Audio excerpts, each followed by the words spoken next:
Hey budget gardeners, Vita Loca here.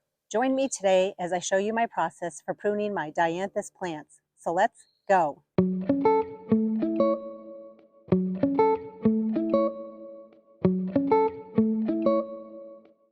We are on the south side of my house and you can clearly see I am surrounded by Dianthus.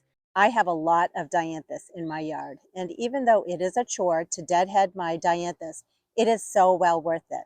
Dianthus thrives in full sun, so if you're going to buy it, make sure you put it in a location that gets full sun, and it's super easy to divide.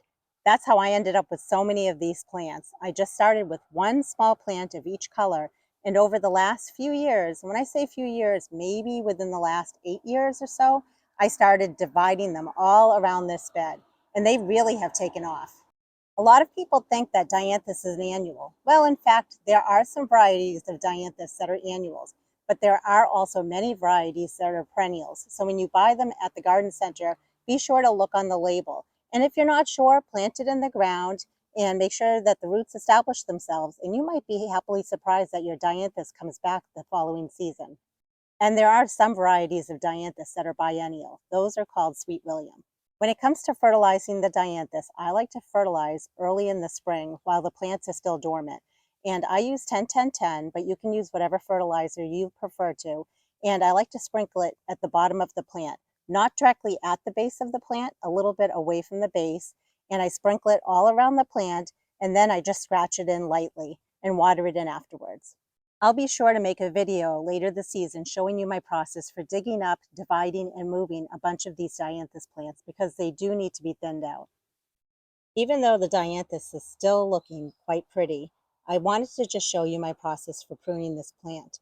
It ensures a healthier plant and more blossoms as the season progresses. You can see that there are 3 different colors of Dianthus here. And this one here is a different type of Dianthus than these 2 over here. So when it comes to pruning this Dianthus, it's going to be a little bit different than how I prune these. This has a very pretty bluish green color foliage to it. So when it comes to pruning it, I like to just come down on each flower stalk and just clip it off at its base. When it comes to the name of this Dianthus as well as the other Dianthus in my yard, I don't know the varieties. I'll do the best I can to put them up on the screen. I got all of these Dianthus either from my mother-in-law's or from local plant sales. But when it comes to pruning this particular type of Dianthus, I'm going to just follow each of these flower stalks down to the base and clip them down there. So like this one here, I'm going to follow it down and go as far down as I can and clip it. And the whole purpose of this is just to get a tidier looking plant. Anytime you let a plant go to seed, what it does is it's putting its energy into not only creating the seed pod, but then creating the seeds for that plant.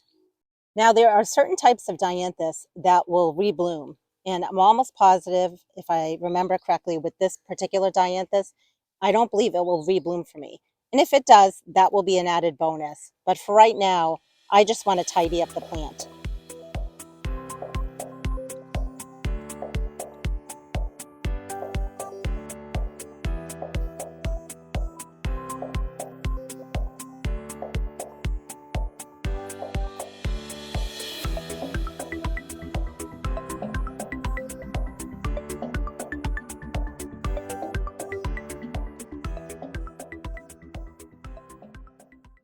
Look how much cleaner that looks. And that's the goal with this type of Dianthus, is you just want to clean off all those spent blossoms, and then you'll have a nice tidy plant for the remainder of the season.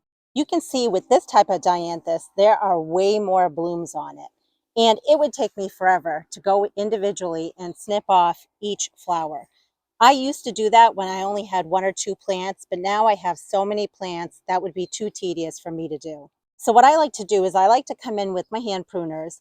I like to just hold a big tuft of the plant like this, and I like to cut it by about 1/2. You want to make sure that you're still leaving some green growth at the bottom.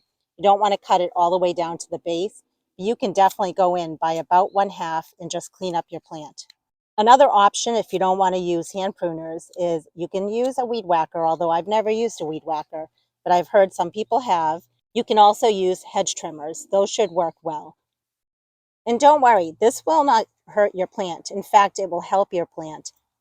I find it actually very satisfying coming in and cutting it this way, But again, I know that it could appear to be very tedious to other people, which is why I wanted to give other options and other ways of trimming back your Dianthus.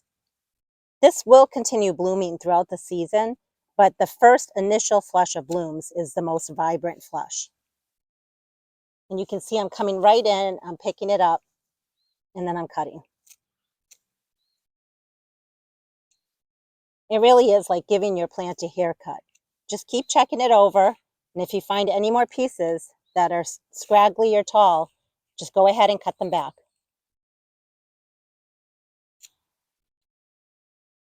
It's quite a process to come through and clip all of these back. So I don't just do it in one sitting. I might do a few plants here and a few plants there. And I still want to continue enjoying the blooms that are here. And if I wanted to, I could just come in and even do every other one. If you have any questions or comments regarding Dianthus, I'd love to hear from you. Please drop it down in the comment section below. And until the next video, make it a great day with gardening.